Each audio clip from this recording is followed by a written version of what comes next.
Good evening, నేను Raju. Welcome to 7 PM news. Details చూద్దాం.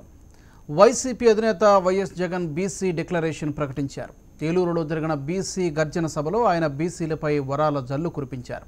YCP అధికారంలోకి వస్తే బీసీల అభివృద్ధి కోసం ప్రతి ఏడాది బడ్జెట్లో 15,000 కోట్ల రూపాయలు కేటాయిస్తామని, 5 ఏళ్లలో 75,000 కోట్లు బీసీలకు అందిస్తామని జగన్ హామీ ఇచ్చారు.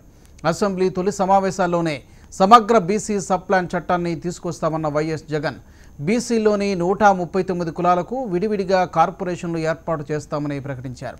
45 ఏళ్లు నిండిన ప్రతి బీసీ మహిళకు వైఎస్ఆర్ చేయూత కింద 75,000 రూపాయలు ప్రతి ఏడాది నేరుగా అందజేస్తామని ప్రకటించారు.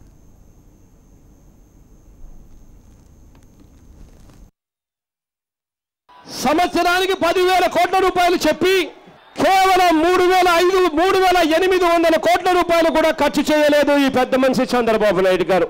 అదే రేపొద్దున దేవుడి దయతో మనందరి ప్రభుత్వం అధికారంలోకి వచ్చిన తర్వాత ఇదే బీసీ వెల్ఫేర్ కు, ఇదే బీసీ అభివృద్ధికి ప్రతి ఏటా 15,000 కోట్ల రూపాయలు తక్కువ లేకుండా ఖర్చు చేస్తానని చెప్తా ఉన్నా.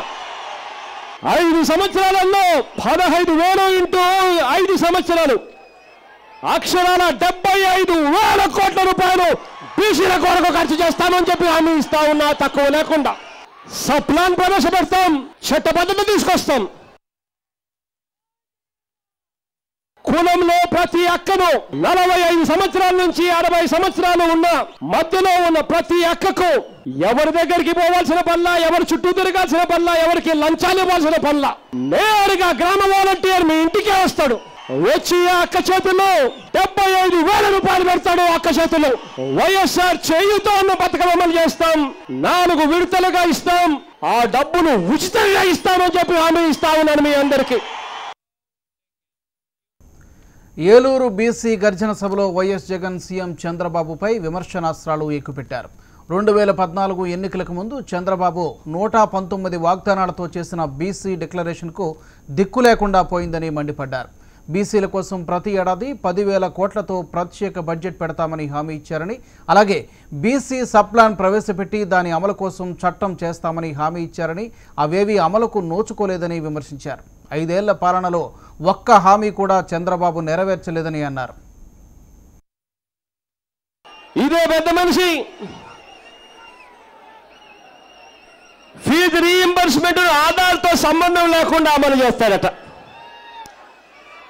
ఫీజులు ఇవ్వడం లేదు, రీయింబర్స్మెంట్ లేదు, ఆధార్ లేకుండా అమలు చేస్తాడని చెప్పి మేనిఫెస్టోలో మాత్రం చెప్తాడు. చేనేత కార్మికులకు 1000 కోట్లతో ప్రత్యేక నిధి అట. మరియు బడ్జెట్లో ప్రతి సంవత్సరం 1000 కోట్ల రూపాయలు కేటాయిస్తాడట. అంటే 5 సంవత్సరాలలో 6,000 కోట్ల రూపాయలు చేనేతలకు కేటాయిస్తాను అని చెప్పిన డాక్యుమెంట్. ఎన్నికలు అయిపోయాయి, 2014 ఎన్నికలు అయిపోయాయి. 5 సంవత్సరాలు చంద్రబాబు నాయుడు గారు పరిపాలన చేశాడు. అక్షరాల ఈ మేనిఫెస్టోను ప్రతి కులంను ఎలా మోసం చేయాలి అని 119 హామీలు ఇచ్చి చంద్రబాబు నాయుడు గారి చక్కని ఫోటో, ఒక చిరునవ్వుతో ఉన్న ఫోటోను ముందర పెట్టి ఎన్నికల ప్రణాళిక అని చెప్పి మనందరి చెవుల్లో పూలు పెట్టి మనల్ని మోసం చేసి గద్దెక్కాడు. గద్దెక్కిన ఈ పెద్ద మనిషి మళ్ళీ ఎన్నికలు వచ్చేసరికి 5 సంవత్సరాల తర్వాత మళ్ళీ ఇవాళ బీసీ డిక్లరేషన్ అంటాడు, మళ్ళీ ఎన్నికల ప్రణాళిక అంటాడు. ఇటువంటి వ్యక్తిని నమ్మగలమా అని అడుగుతా ఉన్నాను మిమ్మల్ని అందరినీ కూడా నేను ఇవాళ. చంద్రబాబు నాయుడు గారు ముఖ్యమంత్రిగా ఉండగా కేసీఆర్ గారు చంద్రబాబు నాయుడు గారు ఇంటికి వచ్చారు. చంద్రబాబు నాయుడు గారు శాలువాలు కప్పి కేసీఆర్ గారికి భోజనం పెట్టాడు. కానీ అప్పుడు కేసీఆర్ గారికి ఈ 32 బీసీ కులాల గురించి చెప్పాలి అన్న ఆలోచన చంద్రబాబు నాయుడు గారికి రాలేదు. హరికృష్ణ చనిపోయినప్పుడు హరికృష్ణ శవం పక్కనే ఉంది.